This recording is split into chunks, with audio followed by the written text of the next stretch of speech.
Class हमारा जो 14th question हम कर रहे हैं, 13th तक हम कर चुके हैं, 14th है। स्टेटमेंट है हमारा कि अब 1.2 metre tall girl spots a balloon moving with the wind in a horizontal line at a height of 88.2 metre from the ground. The angle of elevation of the balloon from the eyes of the girl at any instant is 60 degree. मतलब कि एक 1.2 metre की एक girl है, ठीक है। अब एक बलून पहले उसकी पोजीशन यहां रहती है, तो एंगल ऑफ एलिवेशन उसकी आईज से जो बनता है वो कितना बनता है, दैट इज 60 डिग्री, ठीक है। अब मैंने आपको बताया था, ये मैंने लाइन इसलिए ड्रॉ की है क्योंकि एंगल ऑफ एलिवेशन हमेशा हॉरिजॉन्टल लाइन के रिस्पेक्ट में बनते हैं। अब ये जो बलून है यहां से यहां शिफ्ट हो जाता है, तो एंगल ऑफ एलिवेशन जो है मेरा जो है वो कितना हो जाता है, एंगल ऑफ एलिवेशन जो है वो आपका कितना हो जाता है, इससे आप इसको ज्वाइन कर दीजिए।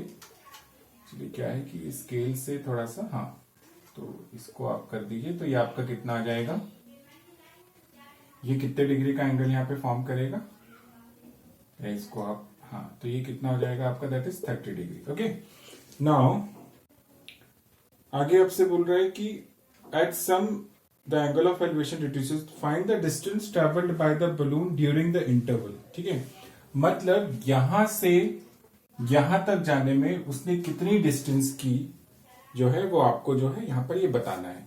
तो फर्स्ट ऑफ ऑल आपको दो ट्राइंगल यहां पे दिख रहे हैं, ठीक है, तो मैं इसको लेबल कर देता हूं, दिस इज ए बी, ये आपका this is A B C, ये आपका डी ई हो गया, ठीक है। और क्योंकि ये लाइन है यहां से, तो इसको जो है मैं यहां से मैंने इसको ज्वाइन कर दिया, ठीक है, मैंने इसको ज्वाइन कर दिया।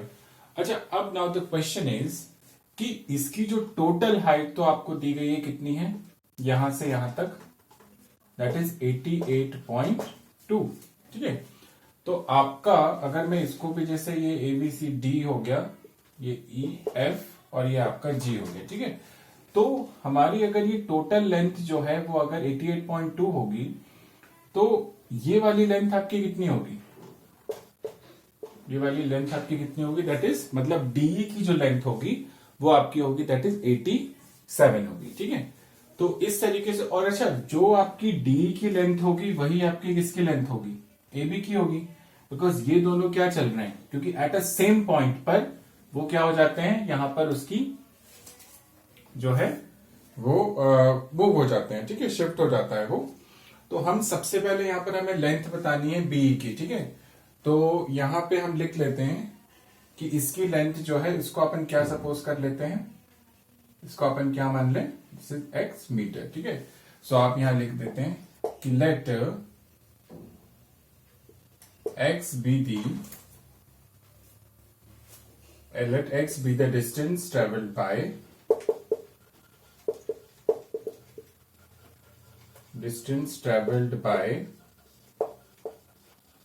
balloon during the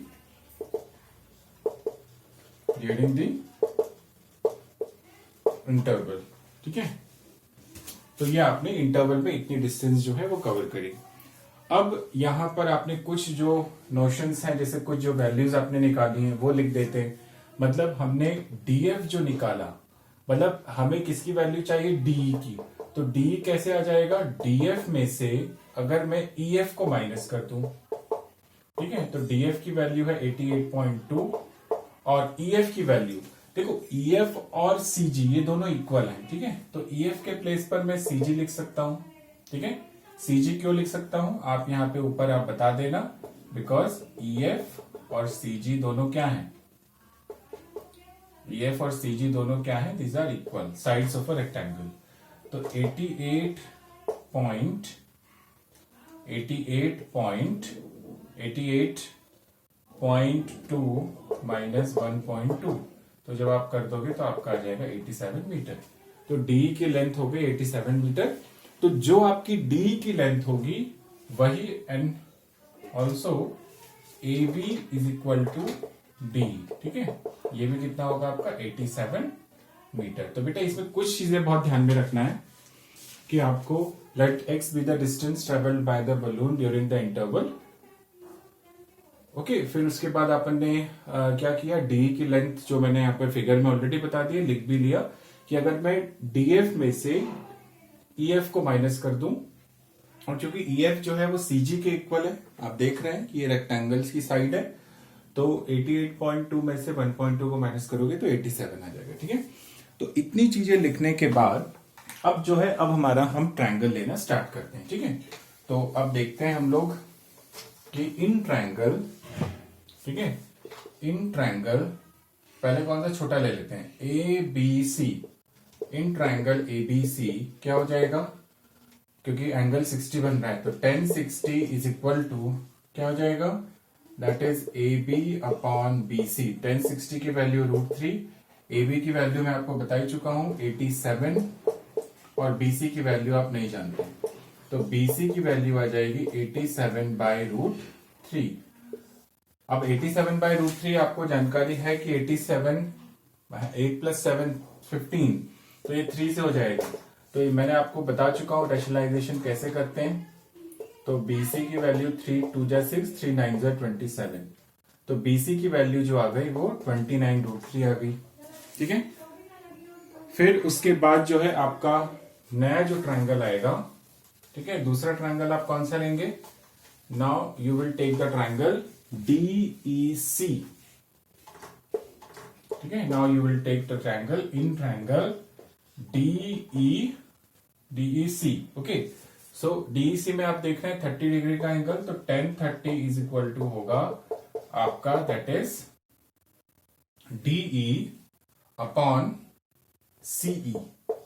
ठीक है, परपेंडिकुलर अपॉन बेस। तो आपका 1030 की वैल्यू होती है 1/√3, DE की वैल्यू 87, और CE की वैल्यू जो है वो आप CE को एज इट इज अभी लिखे रहने दो। ठीक है, मतलब आपको BE की वैल्यू ही बतानी है x की। ठीक है, तो चलो, तो CE को जब आप क्रॉस मल्टीप्लाई कर दोगे तो क्या हो जाएगा, CE is equal to 87√3। CE को आप क्या लिख सकते हैं, CE को आप क्या लिख सकते हैं, CE को आप लिख सकते हैं that is BC plus BE। ठीक है, तो CE को आप लिख सकते हैं that is BC plus BE is equal to 87√3। BC की वैल्यू अभी आपने निकाली थी 29√3, BE की वैल्यू x है, और ये आपका 87√3, तो x की वैल्यू आ गई 87√3 माइनस 29√3, और जब आप माइनस कर दोगे तो ये आता है आपका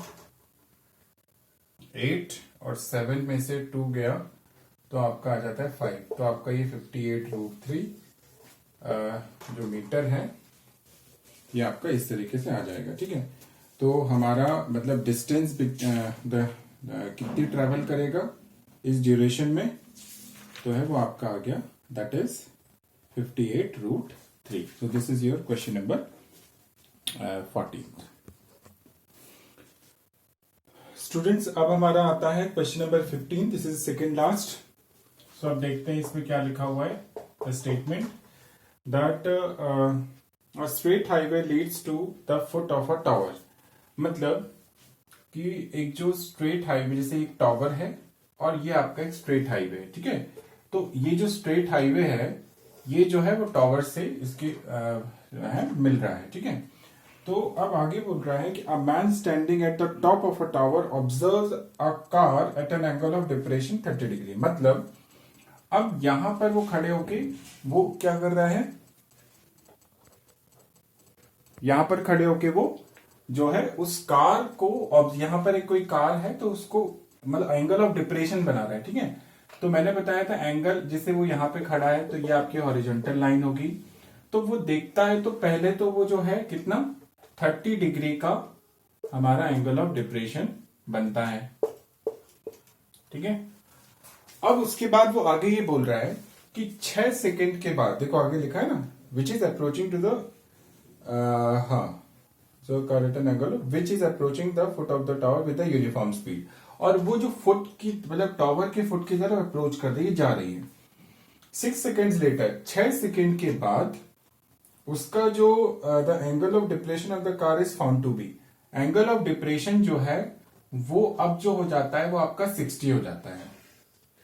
ठीक है, एंगल ऑफ जो रिप्रेशन है वो आपका कितना हो जाता है, दैट इज 60 डिग्री।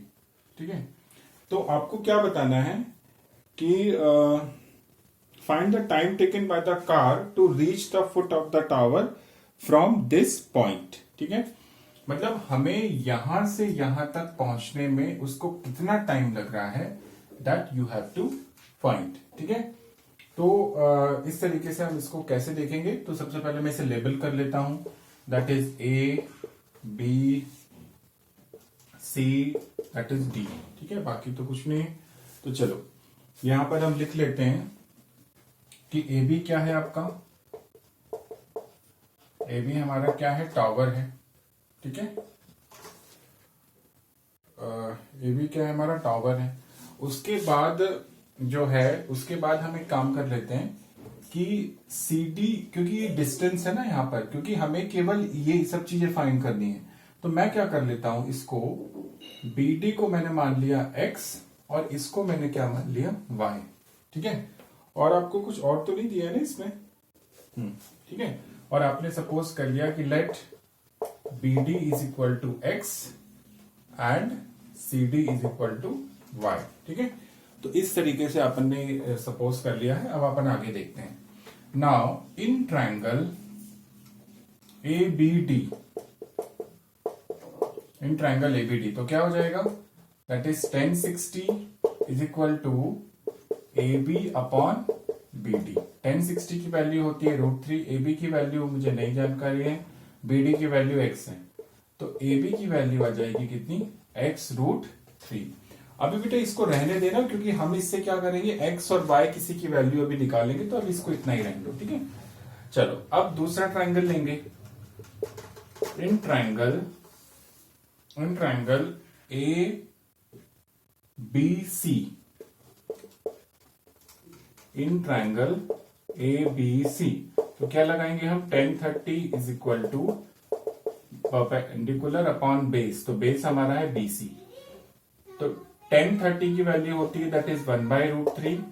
AB की वैल्यू हम नहीं जानते हैं, और या AB की वैल्यू आप यहां से रख भी सकते हैं। ठीक है, तो चलो अभी मैं बाद में रखता हूं। तो BC की वैल्यू कितनी है मेरे पास, BC, तो BC को हम लिख सकते हैं x प्लस वाई। ठीक है, या BC को चलो अभी आप ऐसे लिख दो, BC को हम लिख सकते हैं that is BD plus CD। ठीक है, ये हो गया। अब यहां पर मैं ये वाला पोर्शन इरेज कर रहा हूं, अब इसको आप देखिएगा यहां से। ठीक है, तो अब क्या हो जाएगा, BD plus CD is equal to AB√3। अब BD की वैल्यू x, CD की वैल्यू y और AB√3 की वैल्यू हमारे पास कितनी है, AB की वैल्यू है x√3। ठीक है, इसको आप इक्वेशन 1 दे दो, तो आप AB की वैल्यू जो है रख दिया। ठीक है, ध्यान रखना यहां पर कि AB की जो वैल्यू थी वो x√3 मैंने यहां पे लिख दिया, यहां पे आप लिख सकते हो फ्रॉम 1। ठीक है, ये तो x plus y is equal to कितना हो गया, x plus y is equal to कितना हो गया, 3x। तो y की जो वैल्यू आ गई, यहां पर आप y की वैल्यू क्या आ जाएगी, y जो है वो आपका कितना आ जाएगा, दैट इज 2x। ठीक है, या क्योंकि देखो हमें बेसिकली बात करनी है किसकी, हमें x की बात करनी है, तो मैं x की वैल्यू, या हमें इसको ऐसे लिख देता हूं। ठीक है, मैं इसको इरेज कर रहा हूं यहां से, तो मैं बोलता हूं यहां पर कि y is equal to 2x है, तो x इज इक्वल टू हम कह सकते हैं दैट इज y अपॉन 2। ठीक है, इसको इक्वेशन नंबर 2 ध्यान रख रहा हूं। अब देखो y डिस्टेंस जो है वो कितने सेकेंड्स में पूरा करता है, इट्स वेरी इंपॉर्टेंट थिंग। ठीक है, सो यहां पे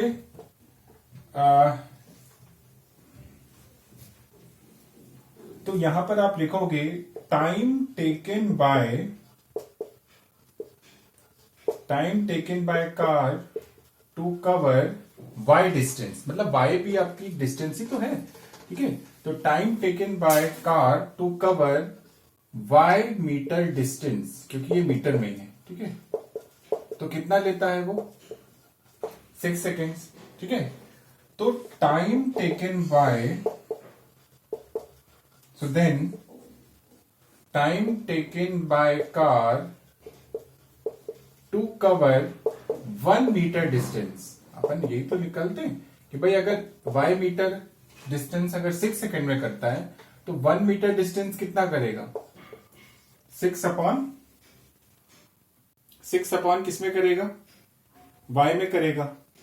ठीक है, तो यहां पे आप जो है ये हो गया। देन उसके बाद आप यहां पर क्या कर दोगे? दैट इज ये हमारा हो गया। तो उसके बाद जो है हम करेंगे, सो देन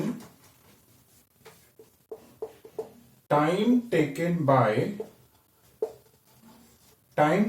बाय कार तो देखो y डिस्टेंस अगर 6 सेकंड में करता, y डिस्टेंस अगर वो 6 सेकंड में करता है तो 1 metre distance 6 upon y seconds में करेगा।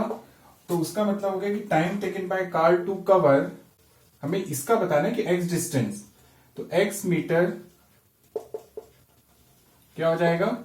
6 अपॉन y को हम x से क्या कर देंगे? मल्टीप्लाई कर देंगे। ठीक है, तो अब हम यहां पर इस फिगर की हमें कोई जरूरत नहीं है। तो अब यहां पर आप देखो कि 6 अपॉन y और x की वैल्यू तो अपन आ ही चुकी है। ठीक है, x की वैल्यू क्या है? दैट इज y अपॉन 2, तो y से y कैंसिल, तो ये कितना हो गया? That is 3 seconds. ठीक है, तो मतलब y मतलब x डिस्टेंस जो है वो कितने में कवर करेगा? दैट इज 6 सेकेंड्स में कवर करेगा। ठीक है, तो दिस इज योर आंसर। अब हमारा आता है 16th one. This is a last question. ठीक है, तो अब देखो क्या लिखा है? The angle of elevation of the top of a tower from 2 points at a distance of 4 metre and 9 metre from the base of the tower and in the same straight line with it are complementary. मतलब कि जैसे for example आपका ये एक tower है। ठीक है, हमेशा से मेरा पहला वाली लाइन गलत हो जाती है। ठीक है, तो हमारा ये टावर है। ठीक है, अब यहां से 4 मीटर की डिस्टेंस, मतलब उसके फुट से 4 मीटर की डिस्टेंस पर जो एंगल बनता है, तो मान लो कि वो एंगल कितना बनता है? कितना बनता है आपका? जैसे वो थीटा बनता है। ठीक है, फिर बोल रहा है कि 4 मीटर डिस्टेंस, ये 4 मीटर है। ठीक है, अब फिर सेकंड जो उसका एंगल जो बनता है इसका कॉम्प्लीमेंट्री, वो फुट से 9 मीटर की दूरी पर, तो यहां से 9 मीटर की डिस्टेंस पर जो है वो एंगल जो बनता है इसका कॉम्प्लीमेंट्री बनता है। तो अगर ये कॉम्प्लीमेंट्री एंगल आपको पता है कि अगर ये 30 होगा तो ये 90 माइनस 30 मतलब 60 होगा। ठीक है, तो अगर ये थीटा है तो ये वाला कितना होगा? 90 माइनस थीटा। ठीक है, तो ये हो गया आपका। तो इस तरीके से आपने ये निकाल दिया और यहां से यहां तक की डिस्टेंस आपको दी गई है, दिस इज 9 मीटर। तो आपका ये triangle A B C and this is D.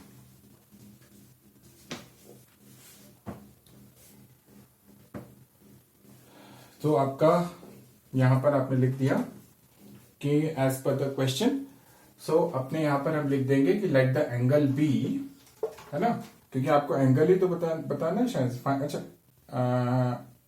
To that the height. अच्छा, और हाइट जो है वो आपको बतानी है, वो 6 मीटर जो है वो आपको हाइट बतानी है। ठीक है, सो यहां पर आपने लिख दिया कि लेट द एंगल, या लेट आप नहीं करो, हमने मान लेते हैं कि let the height of the tower be h metre. ठीक है, ये हाइट मैंने क्या मान ली? h मान ली। ठीक है, इसको h रहने देना और मीटर है क्योंकि इसको छोटा सा लिखो। ठीक है, h मीटर हो गया। अब हम ट्रायंगल ले लेते हैं। कौन सा ट्रायंगल ले लें? ले लीजिए। तो हमारा क्या हो जाएगा? ये वाला लेते हैं, ABD। So in triangle ABD क्या हो जाएगा? That is tan theta is equal to AB upon BD। ठीक है, तो tan theta is equal to हो गया AB की वैल्यू h और BD की वैल्यू 4। ठीक है, तो tan थीटा की वैल्यू हो गई h अपॉन 4। ठीक है, इसको एज इट इज आप लिखे रहने दीजिए। This is equation number 1। ठीक है, अब दूसरा हम लेते हैं ट्रायंगल ABC, है ना. नाउ इन ट्राइंगल ABC, तो ABC में क्या हो जाएगा, that is 10 90 minus theta is equal to AB upon BC. अच्छा, अब आपको पता है कि 10 90 माइनस थीटा क्या होता है, हमने पढ़ा है अभी 8th चैप्टर में. 10 90 माइनस थीटा किसके इक्वल होता है, कॉट थीटा. AB की वैल्यू H और BC की वैल्यू 9. ठीक है. अब मैं क्या करता हूं कि दोनों इक्वेशंस को इसको है ना, ये हो गया सेकंड इक्वेशन. अब मैं क्या कर सकता हूं, इस फिगर को मुझे कोई जरूरत नहीं है मेरे पास. देखो, जब भी याद रखना कि कुछ ही क्वेश्चन में जिसमें फिगर की अंतर जरूरत पड़ती है, नहीं तो हम बस ट्रायंगल लेने के बाद हमारा क्वेश्चन ऑलमोस्ट हो जाता है, मतलब फिगर उसमें की कोई जरूरत नहीं पड़ती है. तो अब हम क्या करेंगे, दोनों को मल्टीप्लाई करते हैं. ठीक है. अब आप लिखोगे मल्टीप्लाइंग इक्वेशन 1 एंड 2. ठीक है. तो अब आपको करते हैं 10 theta into cot theta h/4 into h/9. ठीक है, ये डॉट लगा देता हूं. चलो. अच्छा, अब आपको पता है कि 10 थीटा कॉट थीटा ये तो क्या होते हैं, 10 थीटा कॉट थीटा. भाई आप इसको 10 थीटा है ना, तो कॉट थीटा को 1 अपॉन 10 थीटा भी तो लिख सकते हैं. ठीक है. तो ये और ये h स्क्वायर अपॉन कितना हो गया, 36. तो ये आपका कैंसिल हो गया. तो ये आपका 1 is equal to H square upon 36. अब आप जानते हैं कि h square is equal to 36, तो h की वैल्यू कितनी आ जाएगी, क्योंकि आप इसमें अगर आप जानते हैं कि ये तो हमारा h प्लस माइनस क्या होगा, प्लस माइनस 6 होगा, बट क्योंकि आप नेगेटिव नहीं ले सकते तो इस हाइट हमेशा पॉजिटिव आती है. तो h हमारा कितना आ गया, दैट इज 6 मीटर. और यही हमें प्रूव करना था. ठीक है. So with this way we have completed our chapter number 9. Thank you.